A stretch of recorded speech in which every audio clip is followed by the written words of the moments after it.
Donald Trump America के 47वें सदर बन गए। व्हाइट हाउस में फिर एंट्री देते ही अहम ऐलानात। कहा, मुझ पर हमला किया गया लेकिन खुदा ने अमेरिका को अजीम बनाने के लिए महफूज रखा।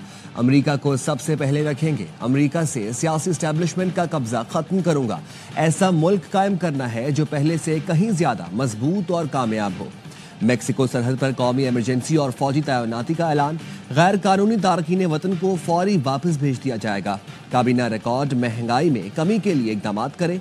डोनाल्ड ट्रंप ने साबिक सदर जो बाइडेन को शदीद तनकीद का निशाना बनाया।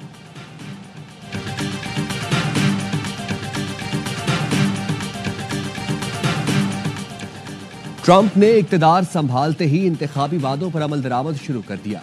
पहले दिन ही एग्जीक्यूटिव ऑर्डर्स की लाइन लगा दी। कैपिटल हिल, एरिना और व्हाइट हाउस में सदारती हुक्मनामे जारी किए।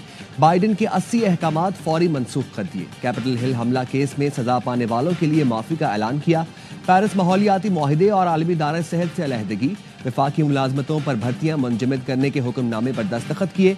मसनूई जहानत पॉलिसी से मुतालिक बाइडेन का एग्जीक्यूटिव ऑर्डर और 2030 तक इलेक्ट्रिक कारों की फरोख्त का हदफ 50% करने का हुक्म भी मनसूख कर दिया।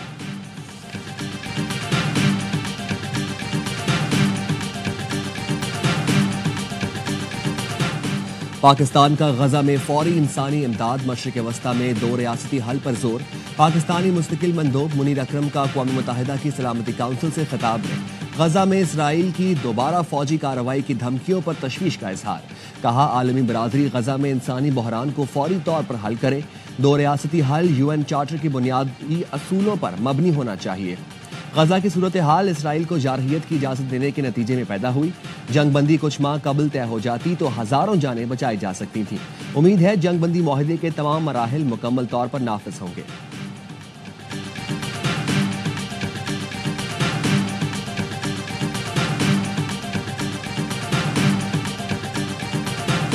हुकूमत के पास 7 दिन का वक्त है। बानी की हिदायत है, कमीशन ना बना तो मुज़ाकरात आगे नहीं बढ़ेंगे। चेयरमैन PTI बैरिस्टर गौहर कहते हैं, हुकूमत की तरफ से कमीशन ना बनाने की खबर की तरदीद आ गई। एक मुलाकात को दिल पर नहीं लेना चाहिए। अमन व अमान से मुतालिक मुलाकात को मुज़ाकरात नहीं कह सकते। सहाफ़ी ने सवाल किया, उस दिन तो आप कह रहे थे सियासी अमूर पर बात हुई। चेयरमैन PTI ने कहा, उस दिन भी यही कहा था, मुलाकातें होती रहती हैं।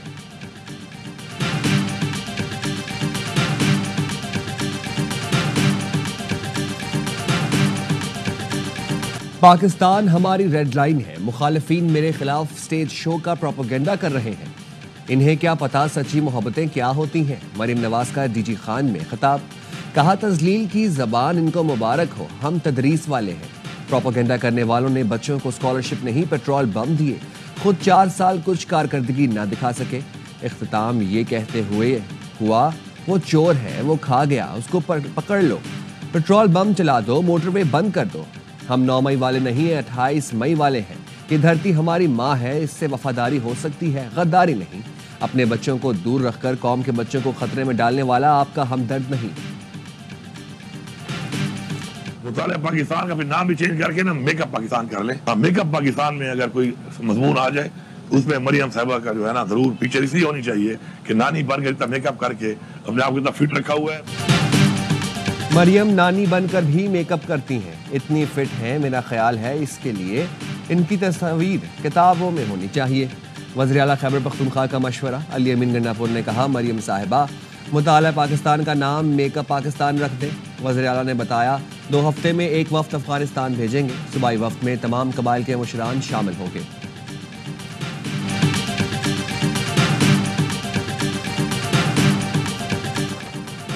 पीपल्स पार्टी का वज़ीर आज़म के ऐवान में आने तक ताउन से इनकार। स्पीकर चैम्बर में नून लीग के PP से मुज़ाकरात। ज़राए के मुताबिक हुकूमती रहनुमाओं ने पीपल्स पार्टी को ऐवान में साथ देने की दरख्वास्त कर दी। पीपल्स पार्टी ने ज़ेर इल्तवा मामलात पर वादे पूरे करने की यकीन दहानी मांगी। ख्वाजा आसिफ का वज़ीर आज़म शहबाज शरीफ से टेलीफोन पर राब्ता। PP के मौक़िफ़ से आगाह किया। स्पीकर की भी वज़ीर आज़म से मुलाकात। ऐवान में हुकूमती अरकान की अदम दिलचस्पी का मामला उठा दिया। कहा, हुकूमत कोरम पूरा करने में नाकाम नजर आ रही है। अरकान ऐवान में बैठना गवार नहीं करते।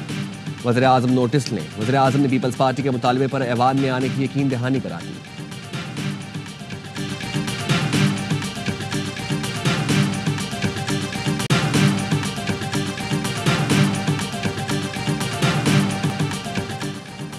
ایرانی مسلح افواج کے چیف آف جنرل سٹاف کا دورہ پاکستان، میجر جنرل محمد باقری کی سیاسی و عسکری قیادت سے ملاقاتیں، صدر مملکت آصف علی زرداری سے ملاقات میں دو طرفہ تعلقات پر گفتگو، غزہ اور لبنان پر پاکستان کے موقف کو سراہا۔ ایرانی چیف آف جنرل سٹاف کی GHQ میں army chief general Asim Munir سے ملاقات، علاقائی سیکیورٹی صورتحال اور باہمی دفاعی تعاون پر تبادلہ خیال کیا گیا۔ GHQ پہنچنے پر میجر جنرل محمد باقری کو گارڈ آف آنر پیش کیا گیا۔ میجر جنرل محمد باقری کی یادگار شہداء پر حاضری، پھول رکھے۔ میجر جنرل محمد باقری وزیر دفاع خواجہ آصف سے بھی ملے، دونوں اطراف سے مشترکہ بارڈر مینجمنٹ اور انسداد دہشت گردی کے اقدامات پر اظہار اطمینان۔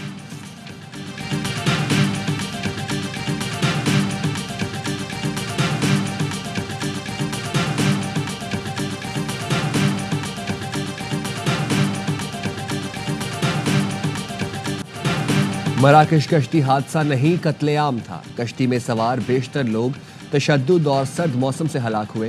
4 رکنی تحقیقاتی کمیٹی نے زندہ رہ جانے والے پاکستانیوں کے ابتدائی بیانات ریکارڈ کر دیے۔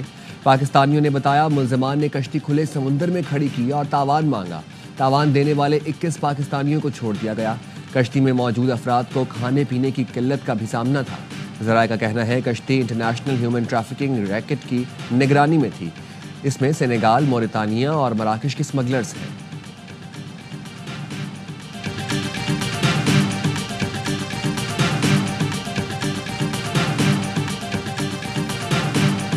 سات سال کے سارم کو زیادتی کے بعد قتل کیا گیا۔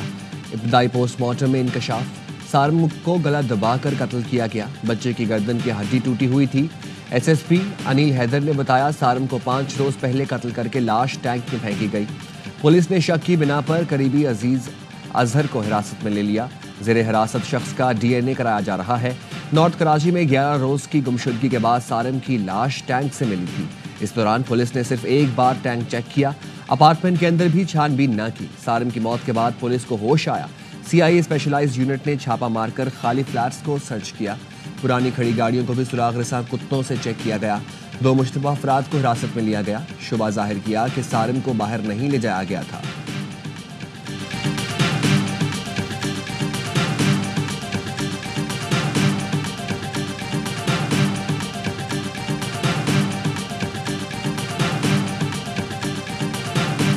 اور سپریم کورٹ بینچز کے اختیارات کا کیس مقرر نہ ہونے پر سپریم کورٹ کے ججز برہم۔ ایڈیشنل رجسٹرار نذر عباس کو توہین عدالت کا شو کاز نوٹس، آج ذاتی حیثیت میں پیش ہونے کا حکم۔ جسٹس منصور علی شاہ نے پوچھا جو مقدمہ مقرر کرنے کا حکم دیا تھا وہ کیوں نہیں لگا؟ ڈپٹی رجسٹرار نے کہا ججز کمیٹی نے فیصلہ کیا تھا ترمیم سے متعلق کیس 27 جنوری کو آئینی بینچ میں لگے گا۔ جسٹس منصور علی شاہ نے کہا میں خود بھی کمیٹی کا رکن ہوں، مجھے تو کچھ علم نہیں۔ جسٹس عائشہ ملک نے پوچھا ہماری پورے ہفتے کی کاز لسٹ کیوں تبدیل کی گئی؟ مقرر شدہ کیس آئینی بینچ کو کیسے ٹرانسفر کیا جا سکتا ہے؟ سمجھ نہیں آ رہی 2 یا 3 ذہنوں کے مقابلے میں ایک چیف جسٹس کیسے بہتر ہو سکتا ہے؟